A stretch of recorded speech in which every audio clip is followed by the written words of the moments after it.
Greetings and welcome to today's devotion here at Extraordinary Connection. My name is Pastor Devin, and I'm glad to have you joining me for this time.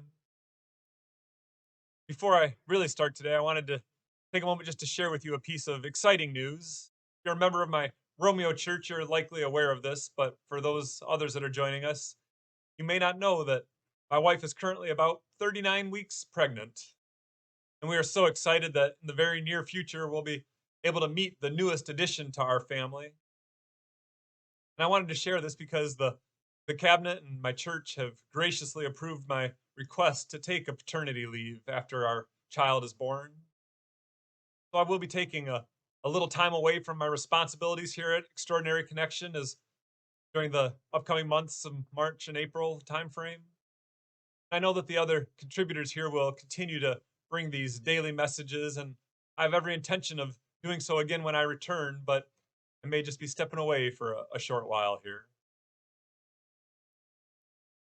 As you might imagine, during our preparations for our newest little one, the conversation around our dinner table it has often turned to what we should name that new baby. And of course, our current kids have been so helpful, and we've received any number of suggestions from them, some that are reasonable or even cute, good baby names, as well as those that go instantly onto the veto list.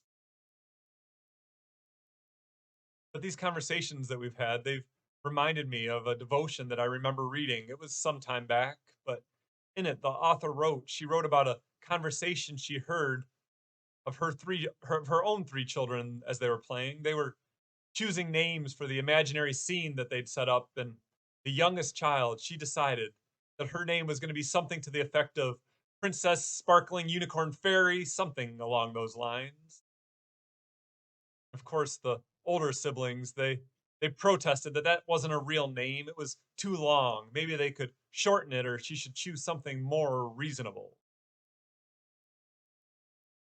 But the author of the piece wrote that that little girl, she stood up and she stomped her foot down. She declared, "I know who I am, and you don't get to choose my name."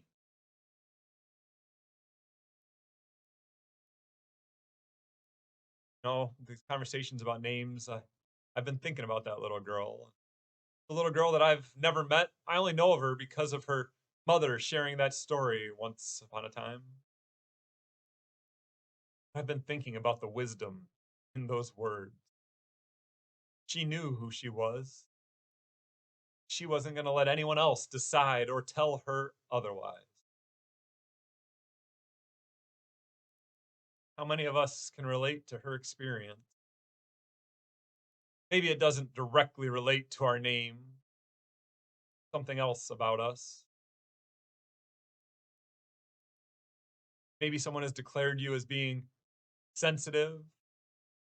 Someone has declared that you're not smart enough.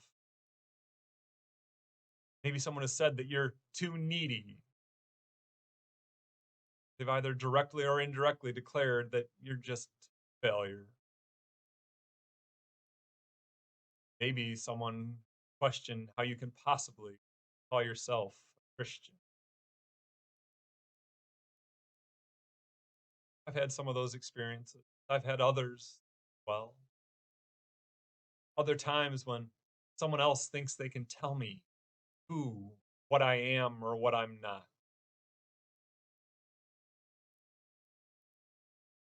Sometimes I've allowed those voices more power than they ever deserve.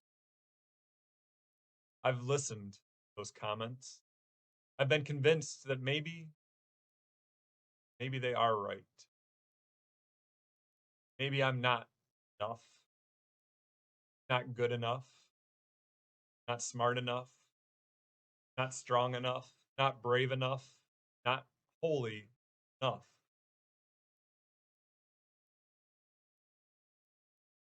You know what? Much like Princess Sparkling Unicorn Fairy, I'm done being told by others who I am or who I'm not. I know the tenaciousness and the confidence that a 4-year-old girl can have. I see it on display at my house often. So I'm going to strive, put my foot down, say no more.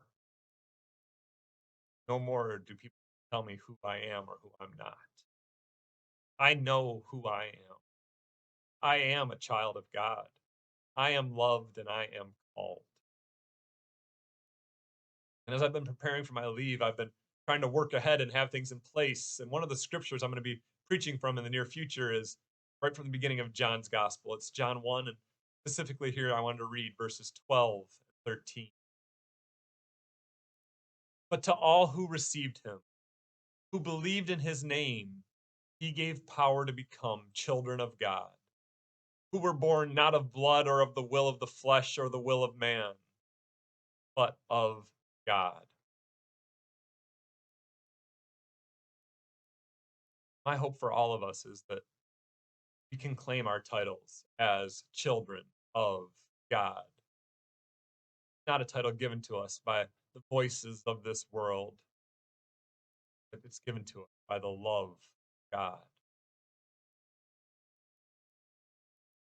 Let the naysayers, the critics, the haters, let them say what they will. I know who I am. I know whose I am.